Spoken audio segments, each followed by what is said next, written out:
Hi guys, so habang nasa trabaho ako kanina, may dinala sa aking cellphone itong Oppo A5. So, kinalas daw ng pamangkin niya at hindi na maibalik. Yan. Pero bago yan, ang issue raw nito ay namamatay. So, magagamit mo lang po siya kapag naka-charge. Kapag ganyan pong issue, madalas nasira niyan. Ito, inangat ko na po yung nasa battery. Ito po. Ayan. So, isi-short na lang po natin yan. Tatanggalin natin ito.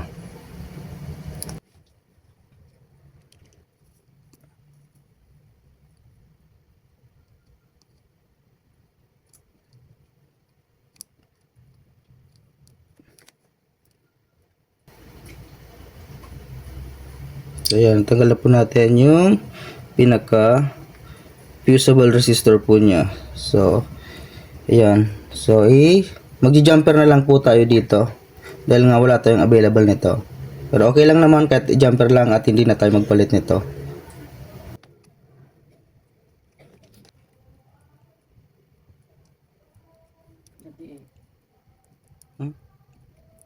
Information.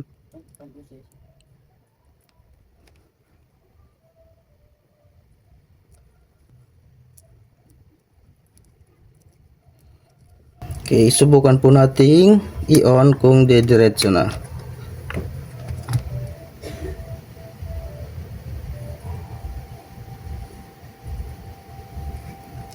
Yun.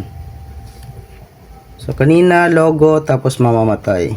So, kapag nagdiretso yan, okay na po yan. Yun, dumiretso na po siya.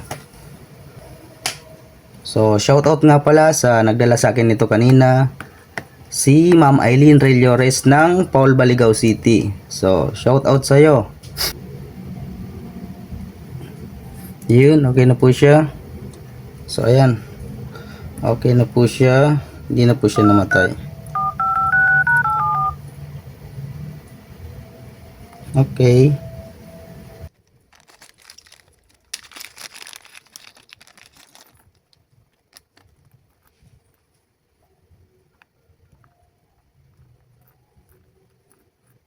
Gumawa na lang po ako ng ibang pindutan. Ayan. So, gumawa ako ng ibang pindutan. Para at least may pindutan yung on-off niya.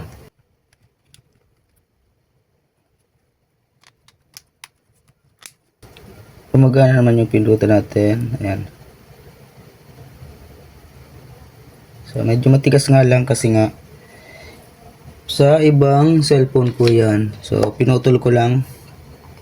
Yan, pinutol ko lang yung mahabang pindutan para may ilagay ako dito.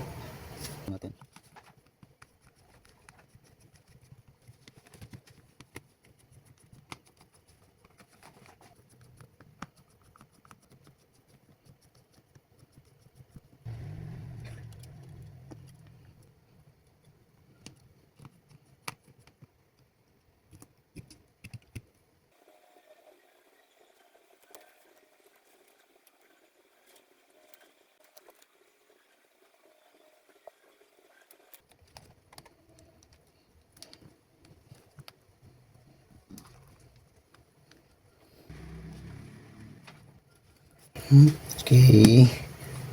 Right, so okay na po siya. Thanks for watching. Bye-bye.